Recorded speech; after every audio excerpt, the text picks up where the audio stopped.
So, what's the best part of the end of every camping trip? Getting the shit out of the camper.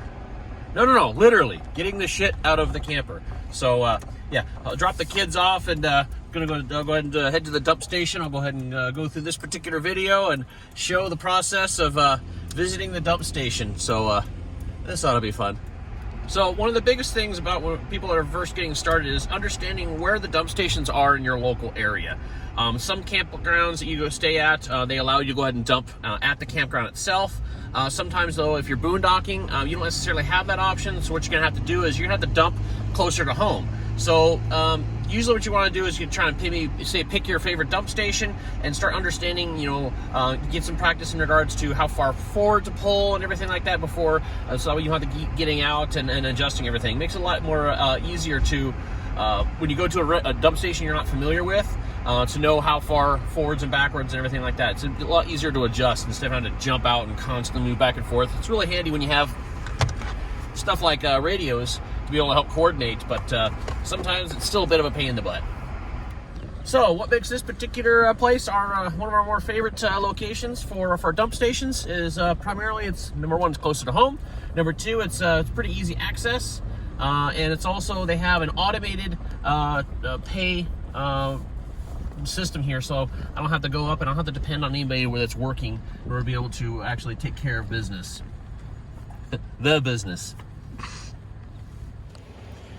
Okay, so here at the dump station, obviously we have our bunker here in the back. We have our stinky slinky, and then I have a dedicated black bag for all of my supplies here. I have my orange hose, so this is a dedicated hose for running my flush system. I do not use my standard drinking hose, even though there is a check valve. In case that valve fails for any reason, I don't want to be drinking out of the same hose system. I also have a clear elbow. Standard little ladder system here for the supporting of the stinky slinky when you're parked. And then I also have a few other things in here. I have some gloves in here in case I need them, but I also have this little wrench guy in case I need to open a port or something like that. Spare little gasket here.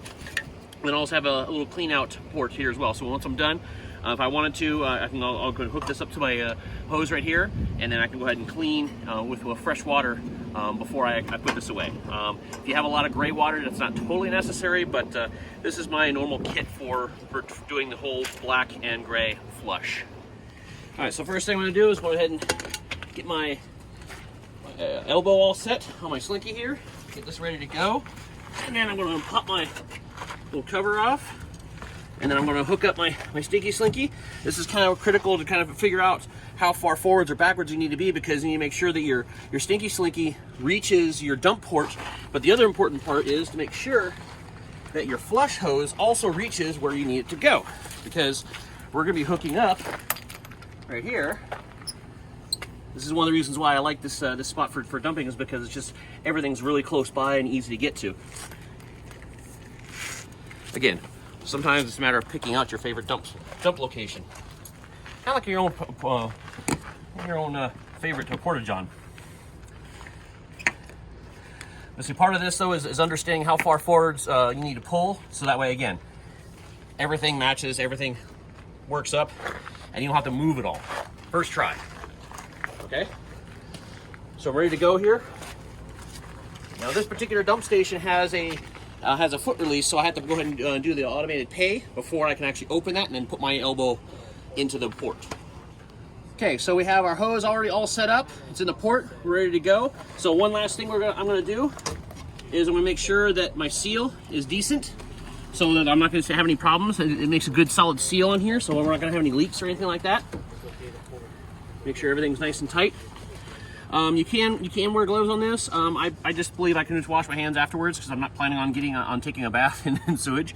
But I obviously nobody really plans on that. And if that does happen, gloves aren't really going to help me. So, anyways, starting off with this, check the labels that are on the side of your trailer. Usually you're going to have labels that say something like along the lines of gray and holding tank. And so what you're going to do is you're going to go ahead and start with your wastewater holding tank first. So go ahead and pull. Now this is the reason why I have this clear one up here, and I also have a clear elbow. You don't necessarily have to have clear on both ends, but I recommend at least one clear port, because the reason why is you can actually see all the stuff that's coming out, and that's very important because you want to make sure that all of the paper matter that's in the tank gets flushed out. Okay, so the black is done with its purge. So I still have the black gate open. What I'm going to do now is I'm going to go ahead and turn on my flushing mechanism so I can go ahead and flush the tank out. So some of the older trailers, you actually have to walk a hose into the trailer with a big old nozzle and then put it down into the toilet and then flush it out that way. If you're lucky enough to have a nozzle already installed, like mine, then just a matter of just hooking the hose up and then just running the flush while you're sitting right here. I'll have to drag it through the camper. So we're going to do that. So I'm going to simply turn this on because it's already hooked up.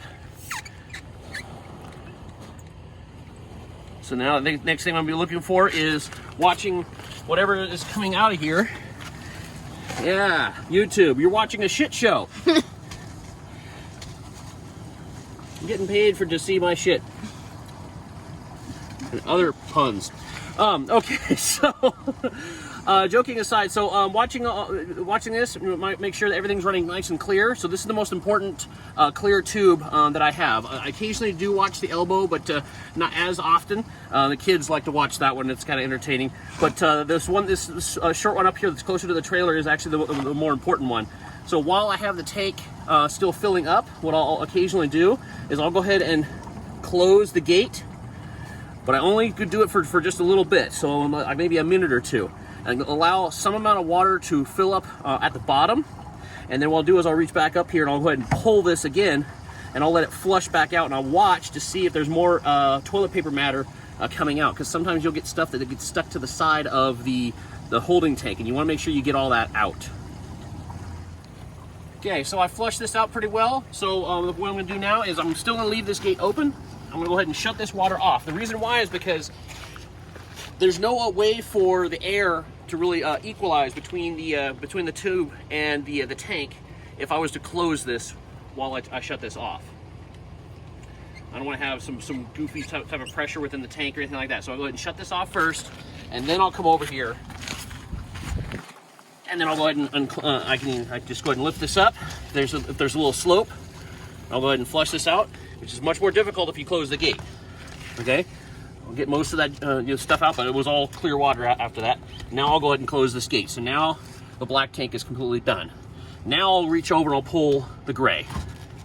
So gray is all your sink water, your shower water, anything like that. So dishes and from showers, if you did that at all, go ahead and do the same trick here with the valve open. Go ahead and just kind of pick the hose up and just kind of let it slosh and dump. So the reason why you do the gray after the black is because you usually have like a little bit like some soapy water in your gray tank, and that's also being used to kind of clean and your stinky slinky. So you're not going to have the poop stuck in here with the soapy water after, running through it. So you always want to make sure whenever you have to go to the black tank in order to dump it, you have some amount of gray water that you can use to purge it. But at the same time, in the event that you don't, that is also the reason why we have one of these, just in case. So we've already completed this. We can go ahead and twist this off here. Go ahead and put our cap on. Smells like soap. And now we can go ahead and get our hose back.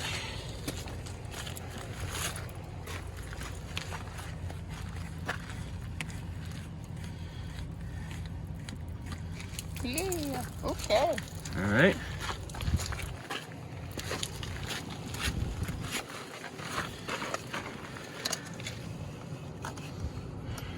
Okay. Hindsight, it's easier to hook up the hose first.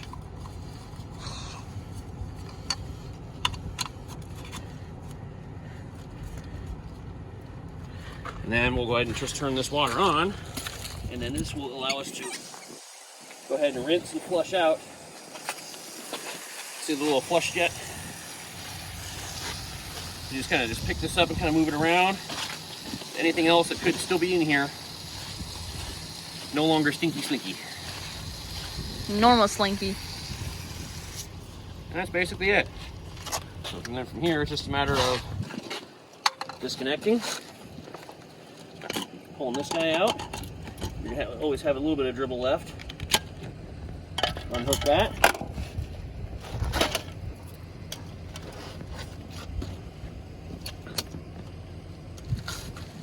And we'll go ahead and just throw this back into the bumper. Okay, and that's it. We're done. Let's go ahead and put everything back into our black bag and go ahead and stow it back into the trailer. That's it. Oh, yeah. Don't forget to wash your hands when you're done. All right, so that was our little adventure at the dump station. Hopefully, if you're watching this, you'll be a little bit more educated and won't be as intimidated by using the dump station, at least for your first time around. If this was helpful at all, go ahead and hit the like and subscribe buttons, and happy trails.